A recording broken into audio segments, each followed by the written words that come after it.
Como les comentaba el día de ayer, por ahí la parte o el subárea llamada Machine Learning o aprendizaje automático en español tiene varias categorías. La que vamos a empezar a ver ahorita es esta llamada aprendizaje supervisado, que como vimos ayer, necesita que alguien esté supervisando, como su nombre lo indica, la forma y qué es lo que va aprendiendo, en este caso, el algoritmo o la máquina, como suelen llamarle.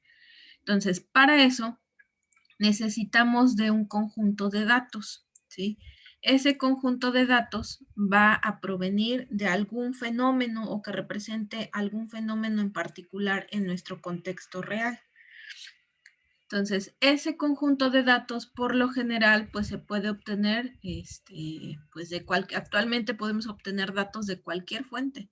Nosotros mismos diariamente generamos grandes cantidades de datos, desde los WhatsApps que compartimos, desde los posteos que hacemos en redes sociales, mensajes de audio, llamadas, imágenes que capturamos, todo eso es datos y de alguna manera están almacenados ya sea en nuestros dispositivos o en este caso en servidores de las compañías que nos dan o nos prestan los servicios, ¿no?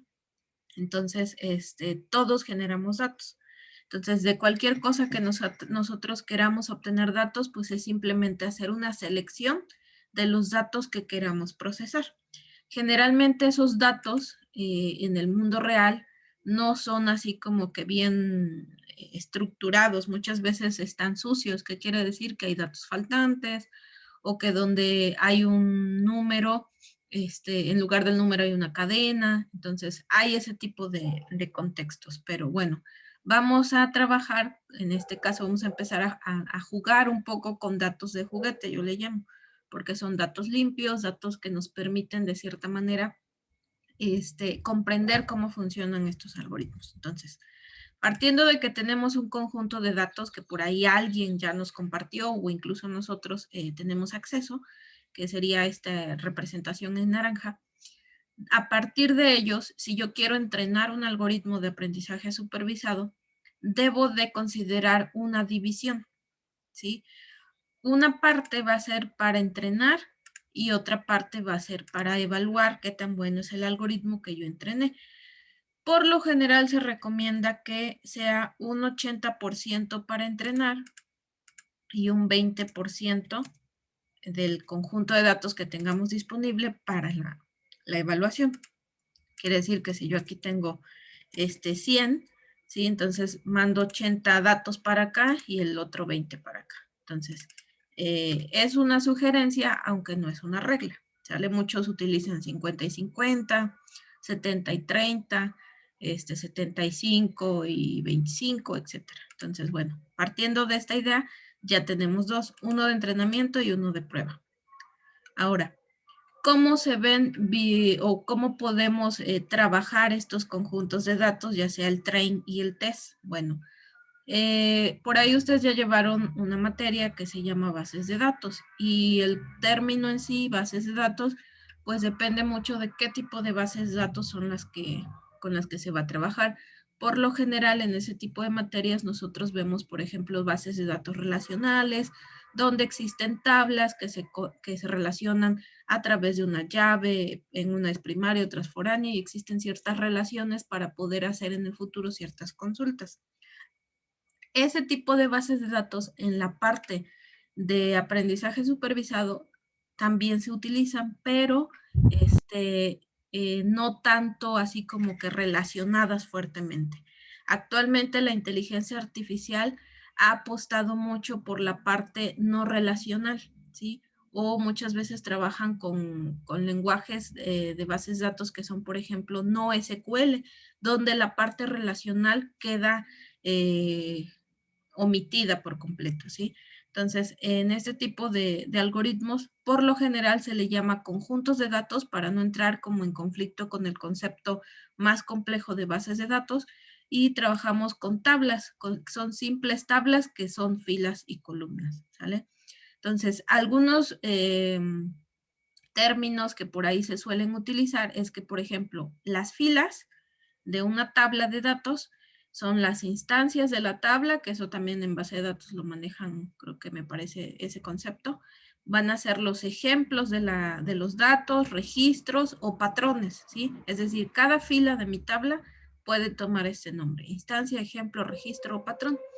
Y cada columna de mi tabla puede tomar los siguientes nombres: característica, variable o incluso atributo, ¿sí? Entonces aquí, por ejemplo, tenemos 6 variables, x1, x2, x3, que pueden ser, en este caso, también características de un registro o de un ejemplo en particular de un fenómeno que yo estoy representando en forma de datos. Ahora, tanto el conjunto de entrenamiento como el conjunto de prueba tienen esa forma similar de tablas, ¿sale? En este caso, porque ambos dependen del mismo conjunto de datos. Ahora, aquí yo les marqué en color amarillo una columna en particular, ¿sí? Que esta columna puede estar en cualquiera de las columnas que aquí aparecen, puede estar al principio, en medio o donde sea. Yo aquí la ubiqué al final como para tener un orden. Entonces, esa columna yo la denominé como clase, ¿sale? Entonces, tengo mi conjunto de variables y aparte otra variable que se llama clase. ¿Qué significa esta variable clase? Bueno, como vimos en el video de ayer, ¿sí? El aprendizaje supervisado prácticamente es como un bebé en el que yo le tengo que decir qué cosa es lo que vas a aprender, ¿sale? Entonces yo le tengo que brindar, por ejemplo, ciertos ejemplos o ciertas instancias o ciertos patrones que yo quiero que aprenda. Entonces, por ejemplo, esta columna en particular es la que lleva esa información que yo le doy al algoritmo, que es lo que quiero que aprenda. Por ejemplo, supongamos que aquí esta de x1 a x6 son ciertas variables que representan las características de un perro, ¿sí?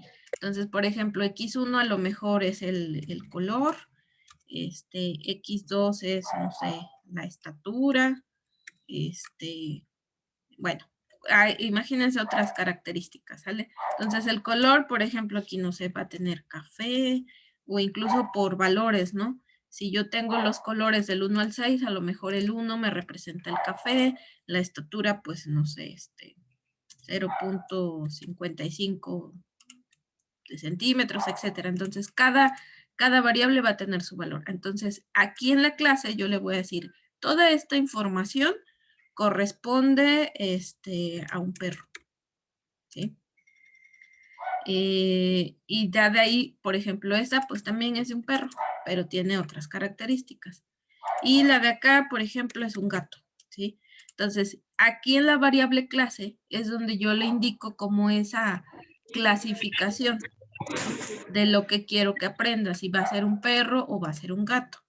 Igual acá, el test también aquí va a tener si es un perro o un gato, si estas características corresponden a alguno de esos dos Sería animales. como una guía para el algoritmo, ¿no? Exactamente, por eso se le llama supervisado, porque yo le estoy indicando qué es lo que quiero que aprenda. O sea, le estoy dando muchos casos, ¿sí? Aquí también casos es otra forma de decir, bueno, te estoy enseñando que hay perros que miden esto, que tienen este color, que tienen esto y que tienen esto, pero también hay otros perros que tienen otro color, que tienen otra estatura, que tienen otras características, ¿sí? Porque digamos que aquí entre mayor cantidad de casos diferentes le aportemos al algoritmo de una misma cosa, pues va a poder notar esas diferencias, es decir, bueno, a pesar de que este es de otro color y tiene otra estatura, pero también es un perro, a lo mejor hay otras características que le aportan un poquito más información, ¿sí? Entonces, esta variable clase es la importante, porque es la que realmente yo le estoy dando como información al algoritmo para que aprenda. ¿Dudas ahí de lo que son las variables normales y la variable clase? No, profe, No, profe. Okay. Ahora, a este tipo de conjuntos de datos, es que no quiero utilizar la palabra base de datos porque hay muchos van a decir, no, es que la base de datos es más compleja. Entonces, este conjunto de datos, cuando tenemos esta columna clase, se dicen que son datos etiquetados, ¿sí? O sí, datos etiquetados porque yo estoy aportando esta información. Ahora, aclarando todo esto de cómo qué es lo que necesitamos, ¿sí? Vamos al problema de juguete que vamos a utilizar. Imagínense que por ahí una empresa nos está pidiendo un algoritmo que sea capaz de identificar entre dos frutas en particular. Ellos tienen como su cadena por aquí de suministro, donde van pasando cada una de las frutitas. En este caso solamente cuenta con dos frutas, naranjas y manzanas, ¿sale? Entonces pasan por un sensor. Ese sensor mide ciertas características de estas frutas. Para este ejemplo en particular, vamos a tomar que solamente se miden dos características de las frutas, X1 y X2, ¿sí? Donde X1 va a ser la forma de la fruta y X2 va a ser la textura de la fruta, ¿sale? Y podemos tener solamente dos valores para cada variable. Es decir, estas variables cuando solamente tienen dos valores, se dicen que son variables binarias o también se le conoce como variables dicotómicas, ¿sí? Porque solamente toman dos valores. Entonces, aquí en este sensor posiblemente tomó captura una fotografía o algo que le permitió medir. Después de pasar por el sensor, viene aquí. Aquí es donde está nuestro algoritmo, el clasificador. ¿Qué vamos a utilizar como algoritmo? Una red neuronal artificial, ¿sale? La red neuronal artificial es la que nos va a permitir identificar si esto lo manda para la manzana o esto lo manda como una naranja. ¿Hasta ahí vamos claros con el problema? Sí, profe.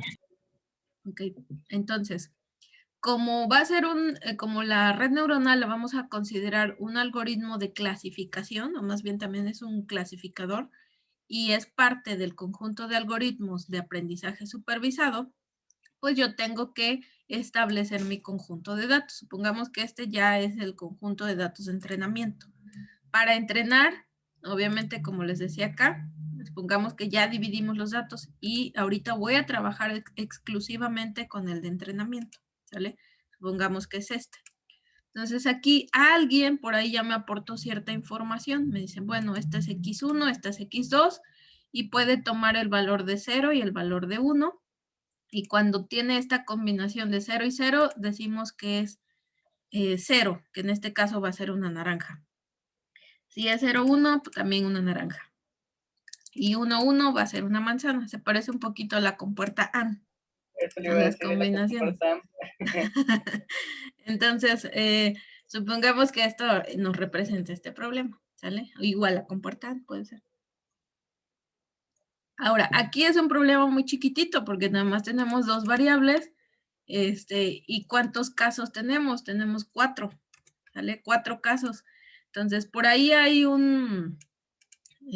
las personas de Machine Learning dicen, bueno, entre mayor cantidad de casos tengas, pues va a ser mucho mejor porque pues le estás enseñando diferentes casos al algoritmo. Ahora, si nada más tienes 4, pues va a quedar su conocimiento o su aprendizaje un poquito limitado, ¿sale? Entonces, lo mismo pasa con el ser humano. Entre mayores experiencias tenga, pues el aprendizaje va a ser mucho mejor.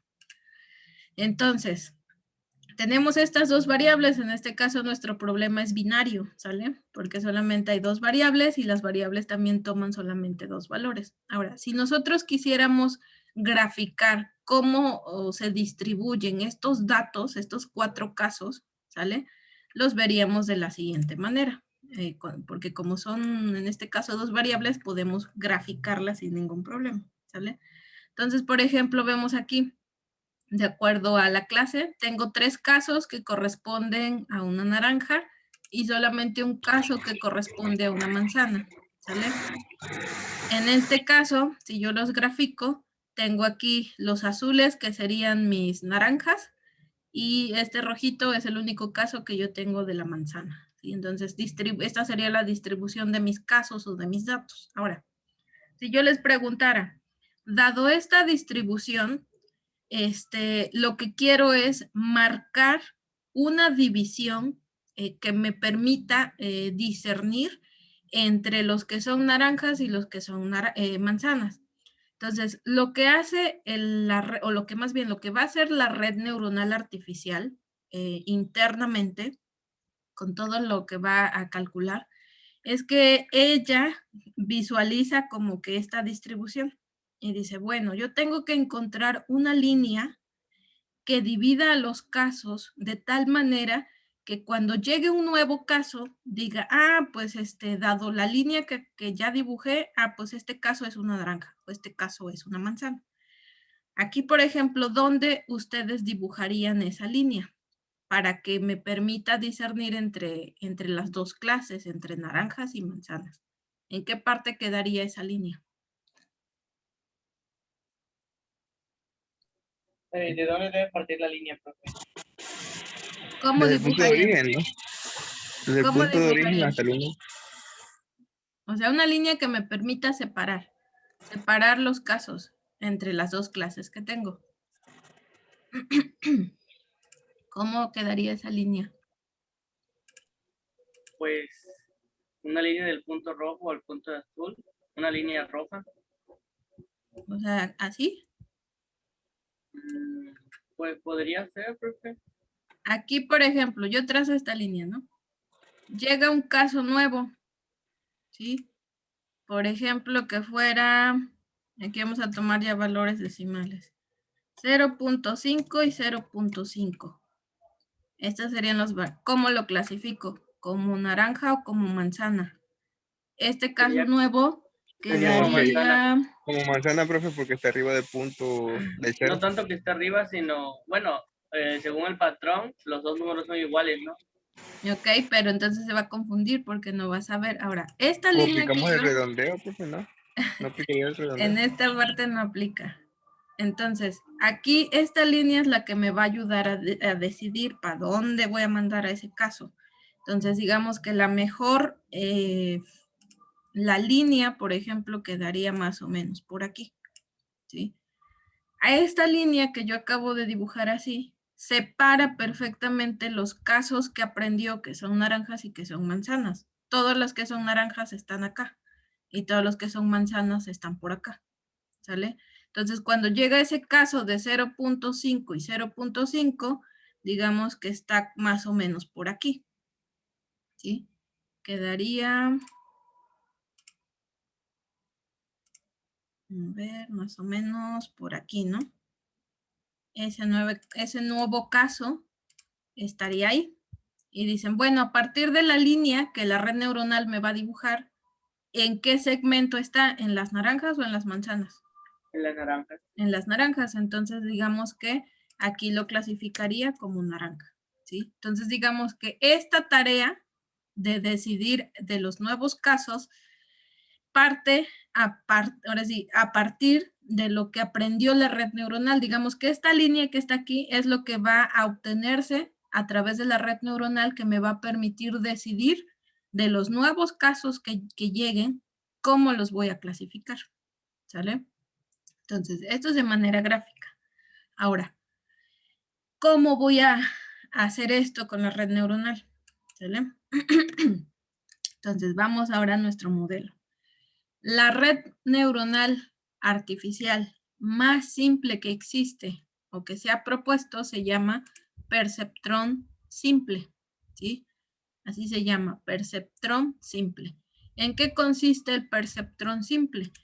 Que voy a tener un conjunto de neuronas de entrada que van a corresponder a la cantidad de variables que tengo en mi problema o en mi conjunto de datos. Y aparte voy a tener una neurona que me va a permitir procesar todas las entradas de estas variables y me va a generar la salida, ¿sí? Esta salida es la que me indica hacia dónde mando a ese caso, si es una naranja o es una manzana, ¿sí? Este Y de I es el que me va a indicar esa clasificación. Ahora, este problema, bueno, voy a quitar este caso, ¿no? Este ahorita no lo vamos a usar. Voy a tomar esta tablita, ¿sale? Esta es la tablita que nosotros vamos a representar a través del perceptrón simple. Gráficamente lo podemos ver así.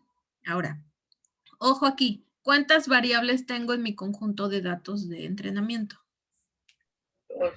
Dos variables, ¿sí? X1 y X2. Pero aquí, ojo, aquí tengo un B, ¿no? Ahorita les digo que es un B. ¿Y cuántas clases? Pues es una variable clase que puede tomar dos valores, ¿sale? Ahora, el perceptrón simple dice que va a tener una neurona de entrada por cada variable que yo tenga en mi conjunto de datos. Y aquí yo estoy agregando una tercera.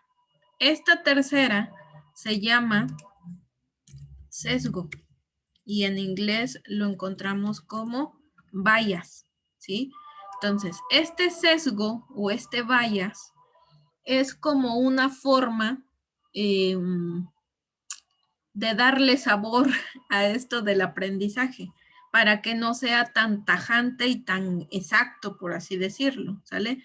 Este sesgo es como decirle, bueno, sí tienes estas dos variables, pero te aporta un poquito de ruido para que, o sea, lo que vas aprendiendo, digamos que no siempre va a ser así como que todo color de rosa, sino que te cueste un poquito, ¿sale? Entonces, esta tercera neurona le aporta ese ruido al aprendizaje. Es como la incómoda, la neurona incómoda. Entonces, a pesar de que existe esta neurona incómoda, pues le está costando aprender, pero eso es lo mejor, aunque, o sea, para que me aporte un mejor resultado, ¿sí? De un panorama que no es tan bonito, por así decirlo. Entonces, ¿se comprende por qué se incorpora esta tercera neurona? Sí, profe. Ok, entonces, gráficamente esta sería mi perceptrón simple, ¿sí? Vamos al siguiente paso. Tengo de nuevo aquí mi tablita de datos. X1, X2, la clase, tengo mis casos y ahora tengo que establecer los parámetros que va a utilizar esta red neuronal artificial. Son varias cosas y en sí son puros cálculos de sumas, restas, ¿sale? Multiplicaciones. ¿Cuáles son los parámetros que yo necesito establecer? Así como en el algoritmo genético tengo una cantidad de individuos, cuántas generaciones, cuántas, o sea, los parámetros de ajuste que yo necesito para mi red neuronal van a ser estos. Necesito un alfa, un valor de alfa que va a ser mi factor de aprendizaje, ¿sí? Que es un valor que va entre 0 a 1. Creo que puede ir de 0 hasta 2, pero generalmente recomiendan que sean valores de 0 a 1. Tengo un valor E, que va a ser la cantidad de épocas, ¿sí? Épocas se refiere a la cantidad de iteraciones. Este algoritmo también es iterativo, así como el algoritmo genético tiene un proceso que está repitiendo una cierta cantidad de iteraciones, la red neuronal también es así, también tiene una cantidad de iteraciones, pero aquí le llama épocas, ¿sí? Entonces necesito una cantidad de épocas. Yo aquí le puse 3, pero pueden ser más. Tengo el otro valor que es el beta. Este beta es la neurona aquí que incorporamos, el sesgo, ¿sale? Entonces aquí ese beta lo vamos a considerar como si fuera nuestra tercera variable, pero es un valor constante para todo nuestro conjunto de datos. En este caso yo le estoy dando el valor de 1, ¿sale? Y una cosa importante que tiene la red neuronal artificial que toma de la red neuronal biológica son los pesos, ¿sí? El día de ayer les comentaba que cuando las neuronas hacen sinapsis, cada neurona de entrada tiene un peso de los líquidos que está intercambiando. Entonces aquí en la red neuronal artificial también existen esos pesos. Y aquí inicialmente yo tengo valores de pesos para cada variable, es decir, W1 corresponde al peso de la variable 1, W2 corresponde al peso de la variable 2 y W3 corresponde al valor de la tercera neurona que es representada como beta, que es esta de acá, ¿sale? El sesgo. ¿Hasta ahí alguna duda de lo que voy explicando? No, profe. Ok. Entonces, estos son los parámetros, ¿sale? Estos valores que yo tengo aquí, yo se los asigné así aleatoriamente. También lo pueden hacer, ¿sí? Aquí, por ejemplo, el peso, pues podría poner 0.8, el valor que yo quiera, ¿sale? O incluso 0. ¿sí? Pero si ponemos 0, muchas veces pues a lo mejor el aprendizaje puede ir un poco más lento. Entonces ahí va a depender mucho del problema. Pero pueden iniciar en 0, ¿sale? A lo mejor requieran mayor cantidad de épocas para aprender, pero puede ser 0, porque esto se va a ir actualizando. En sí se va a formar una matriz de pesos, ¿sale? Ahora, estos son los parámetros. ¿Qué más necesito? ¿Sí? Estos conceptos se toman también de la cuestión biológica, ¿sí? Necesito una función de activación, una función, bueno, aquí, ojo, vamos a identificar entre dos clases de neuronas. Neuronas de entrada y neuronas de salida. De acuerdo al modelo del perceptrón, ¿quiénes serían mis neuronas de entrada?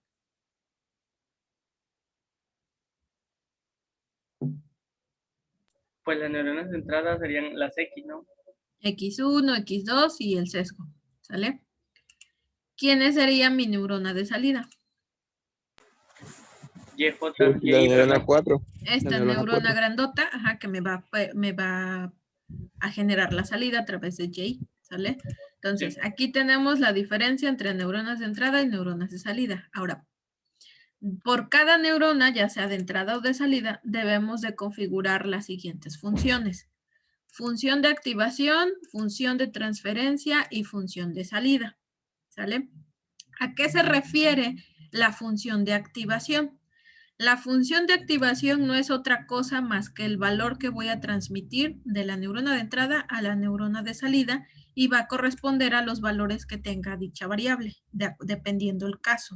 ¿Sale? Por ejemplo, aquí dice RJ, pues es igual a XJ. Es decir, por ejemplo, en el caso 1, entonces digamos que voy a pasar estos valores, 0 y 0. ¿Sale? A esto se refiere la función de activación. Función de transferencia, ¿sí? La función de transferencia, pues obviamente es decir, bueno, estoy transfiriendo esos valores, pero ¿cómo los voy a transferir? ¿Los voy a transferir tal cual así están los valores o voy a tomar una representación diferente? ¿Sí? Entonces, por ejemplo, en las neuronas de entrada, el valor que tengo en la variable es tal cual el que pasa, ¿sí? Aquí está como que estaría de más esto porque digamos que pues voy a pasar tal cual el valor puro como lo tengo en mi tabla, ¿sí? Esto corresponde solamente a las neuronas de entrada. Y bueno, son cuestiones matemáticas como para que se vea ahí bonito, pero en realidad es simplemente transmitir el valor. Pero ¿qué pasa con la neurona de salida? ¿Sí? O sea, aquí en la función de activación dice que no solamente voy a recibir tal cual el valor, sino que voy a hacer algo con ese valor, ¿sí? En este caso, mi función de salida es esta neurona grandota, la 4. O sea, ¿qué voy a hacer con lo que estoy recibiendo de las neuronas de entrada? Para eso, como función de activación, la neurona esa grandota utiliza una función que se llama función net, ¿sí? Esta función net es esta que pongo en azul que ahorita vamos a explicar. Cuando hace algo con el valor que le llega, de ahí lo tiene que transferir. Esta neurona grandota tiene que transferir ese valor. Y de igual manera, tiene que preguntar si lo transfiere tal cual obtuvo el cálculo del net o va a recibir un cambio, ¿sale? Entonces ahorita vamos a ver esta. Y en este caso la función de salida, pues obviamente aquí también en la neurona de entrada parece que no hay problema porque es tal cual como se van recibiendo y transfiriendo los valores, ¿sí? La importante es la neurona de salida, ¿sí? Cómo voy a ir transfiriendo lo que voy a ir calculando. ¿Hasta aquí alguna duda de esta parte? Simplemente es como para hacer diferencia entre las neuronas de entrada y neuronas de salida, pero la que realmente hace toda la chamba pues es la de salida. No, profe, hasta aquí ninguna duda. Los demás, por ahí no los escucho. No, profe. A ver si están. Jair, ¿Puede Jessy. repetir la de salida, profe? Mande. ¿Puede repetir la de salida, porfa? Sí. La de salida, gráficamente es esta neurona 4, ¿sale? Que es la que hace todo el trabajo de los cálculos a partir de los datos que le llegan de las neuronas de entrada. Les decía, hacemos diferencia. Todas las neuronas tienen una función de activación, una función de transferencia y una de salida, ¿sí? En realidad, la que hace el mayor trabajo, como es la de salida, es la que sí tienen funciones un poquito diferentes a las que son las neuronas de entrada. La función de activación de la neurona de salida trabaja directamente con los valores que recibe de las neuronas de entrada, es decir, con este 0 y con este 0, a través de esta función, expresión matemática que ahorita vamos a ver. Cuando realiza ciertos cálculos con esta ecuación, ese dato que obtuvo a través de esta ecuación lo va a transferir, ¿sí? O sea, va a salir por aquí, por esta flechita. ¿Cómo lo va a transferir? ¿Como el valor que obtuvo de esta ecuación o lo va a transformar en otro valor? Eso quiere decir la función de transferencia, ¿sí? Y la función de salida, obviamente, es propiamente ya cómo va a salir, o sea, como que son 3 pasos aquí en la salida. Lo que me calcula, lo que llega a esta función y realmente lo que sale, ¿sí? A eso se refieren estas 3 funciones. Ahora, vamos a ver cada una, ¿sí?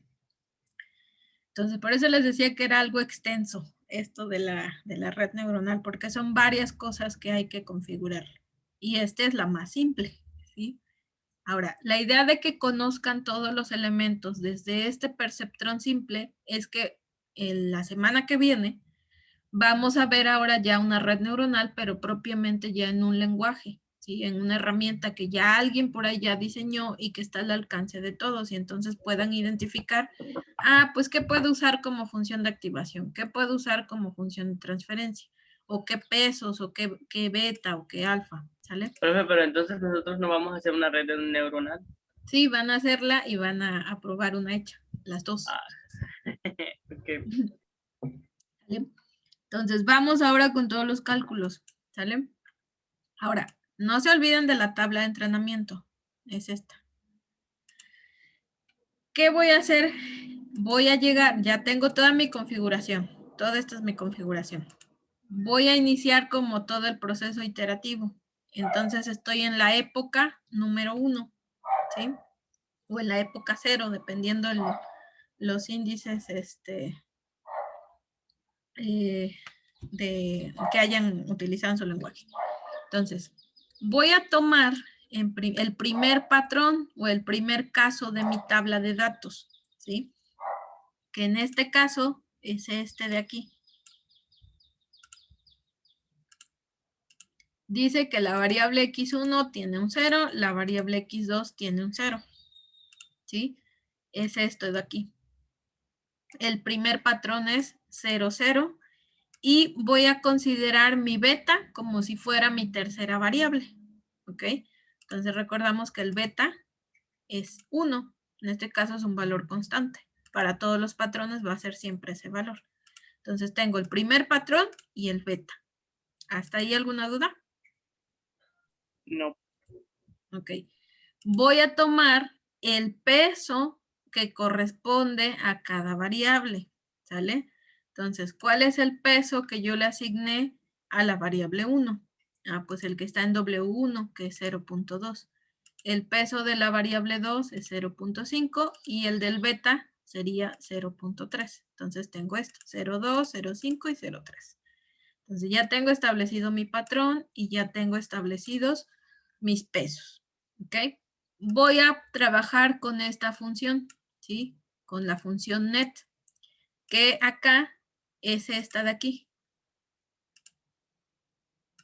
Esta de aquí, que es esta misma en azul, es mi función de activación, es decir, que van a llegar ciertos datos a la neurona 4 y se va a activar. Por eso se le llama función de activación, porque va a empezar a percibir ciertos valores de entrada, ¿sí? Entonces, aquí, en la función de activación, ¿qué voy a hacer con estos valores, que son estos que ya establecimos aquí?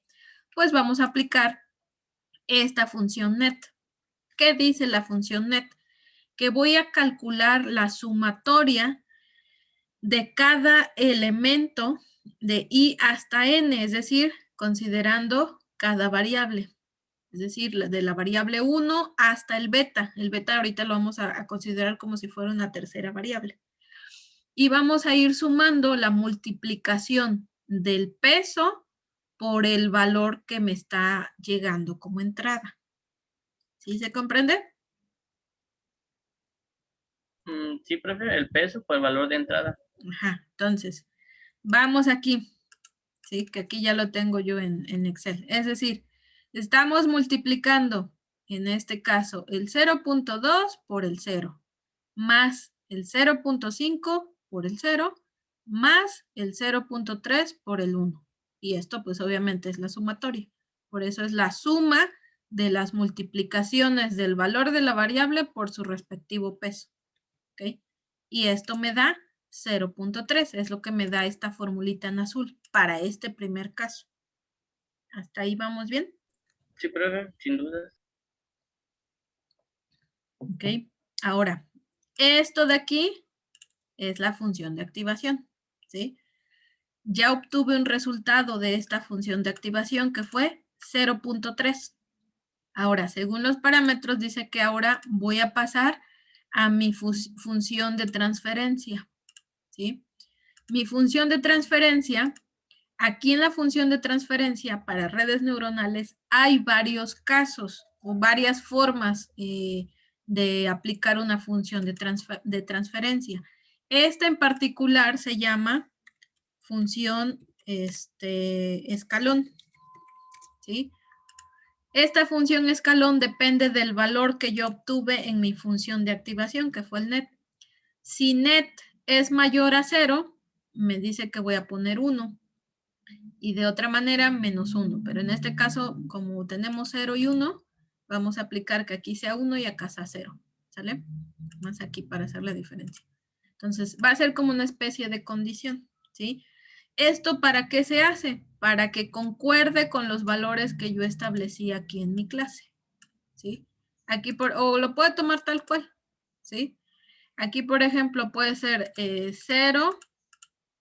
1 y menos 1, ¿sí? O sea, que ahí fuera 1, 1, 1 y hay menos 1, que siguen siendo valores binarios, ¿sale? Pero bueno, si no, para no alterar mucho, que cuando sea mayor a 0 sea 1 y de otra manera sea 0, ¿sale? Esa va a ser nuestra regla.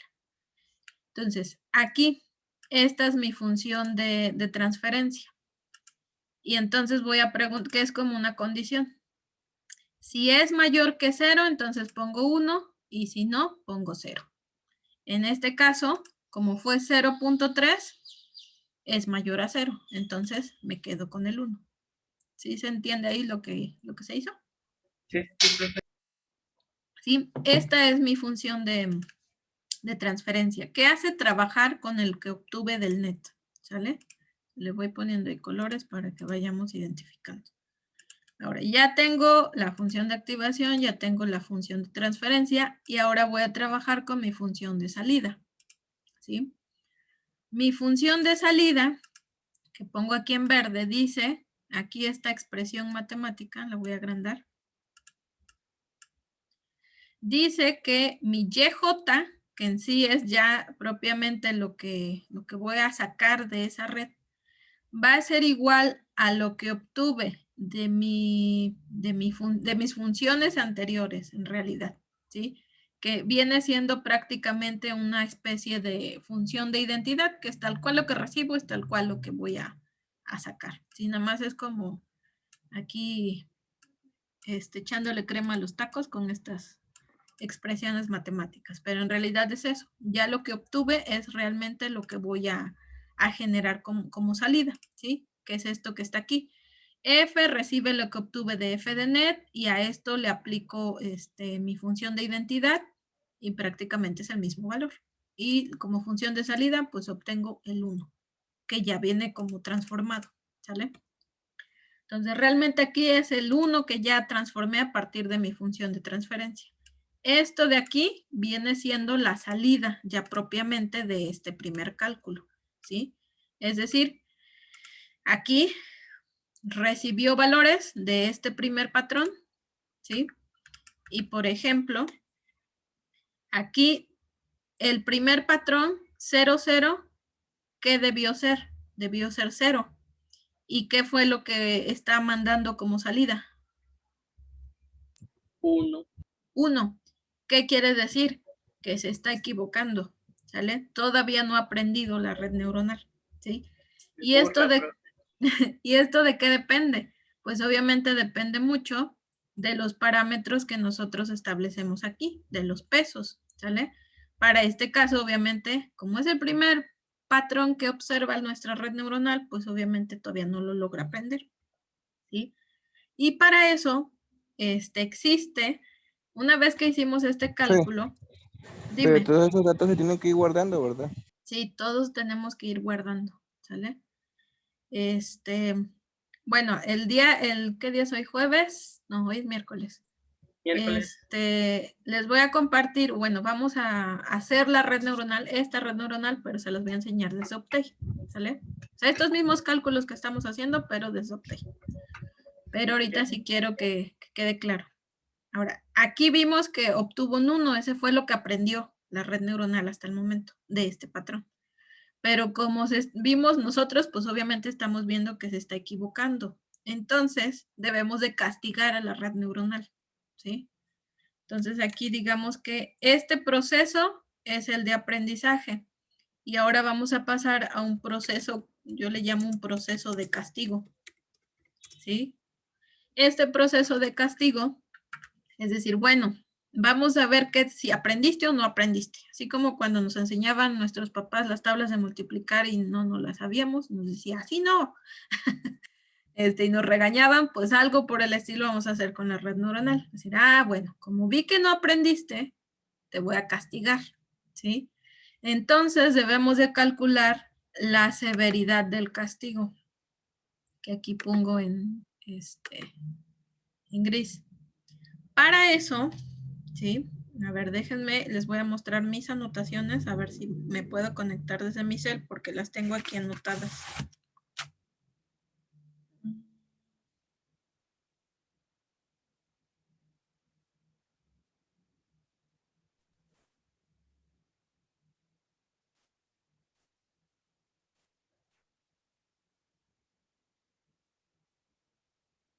Ok, ahí creo que...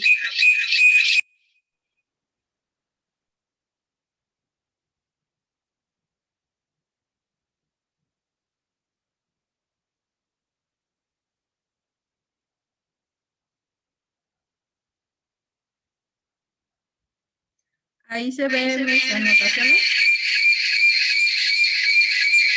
Se escucha un ruido, profe. Profe, Yeco. Es retroalimentación. A ver, si no, mejor le tomo foto. Más rápido. Ándale, profe, ándale. Porque si no va a haber mucha interferencia.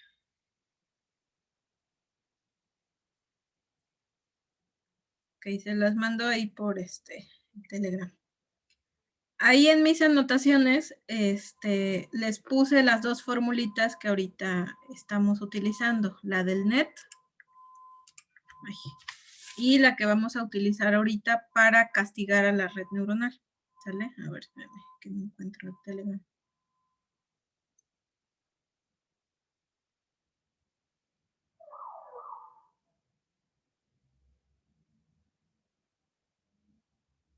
Ok, ya se los mandé. Ahora, en la parte izquierda de la foto aparece la función net y ahí les pongo qué significa cada cosa, ¿sí? En este caso ahí les puse que la función net, que es el W, que son los pesos de entrada, que es multiplicado por el Y de I, que son los valores de las variables, y el beta, que es el sesgo, ¿sale? ¿Sí lo ven? ¿Sí se ve? Sí, profe. Sí, Ok. profe, sí se ve. Del lado derecho tengo la cuestión del proceso de castigo, ¿sí? Que es el proceso de aprendizaje, es decir, qué tanto te voy a castigar por lo aprendido o no. Y aparece una formulita que dice ahí, es un triangulito que sería la letra delta, ¿sí?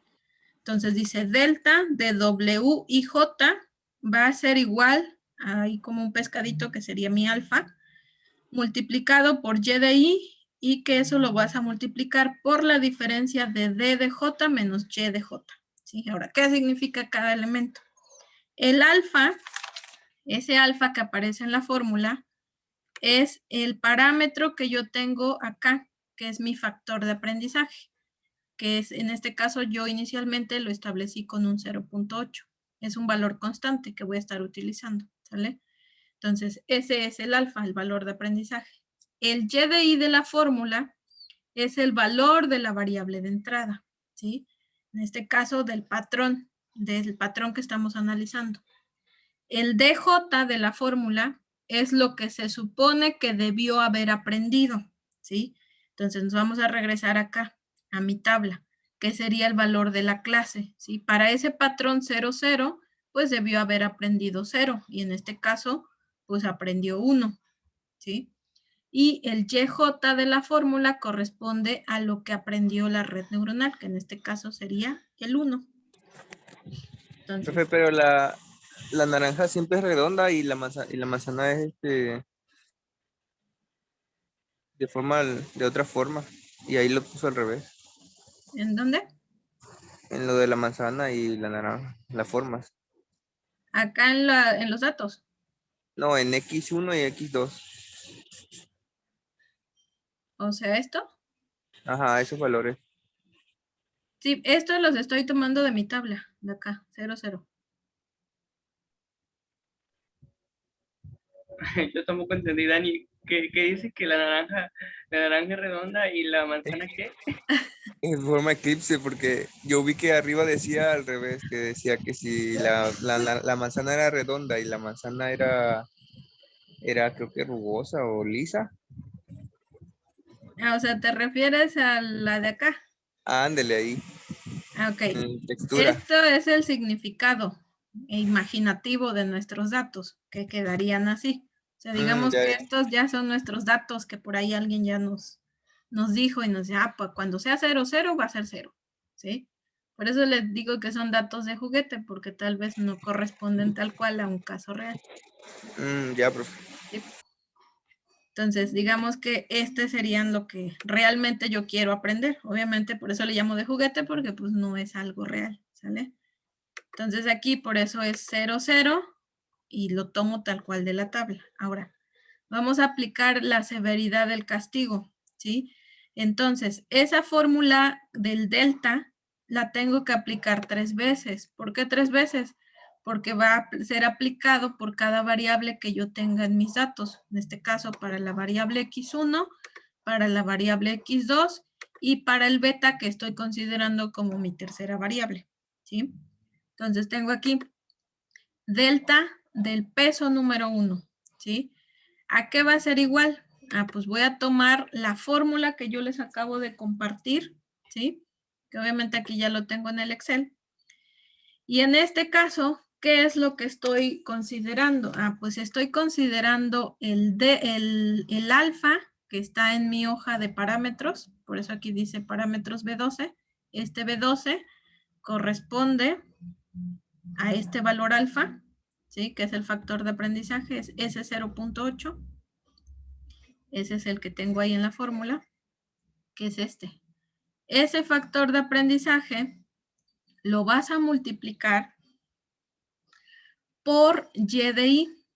Y y de i es el valor del patrón que estás analizando, en este caso de la primera variable, ¿sí? Que es este B5. Lo vas a multiplicar por la diferencia de lo que debió haber aprendido y lo que aprendió, ¿sí? ¿Qué es lo que debió haber aprendido para este patrón en particular? Para el 0, 0, pues debió haber aprendido que la salida era 0, ¿sí?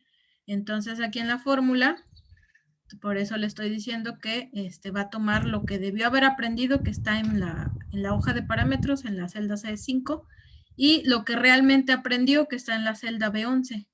Lo que aprendió fue 1, ¿sí? Entonces, esta fórmula de aquí es la que les compartí ahí por la imagen.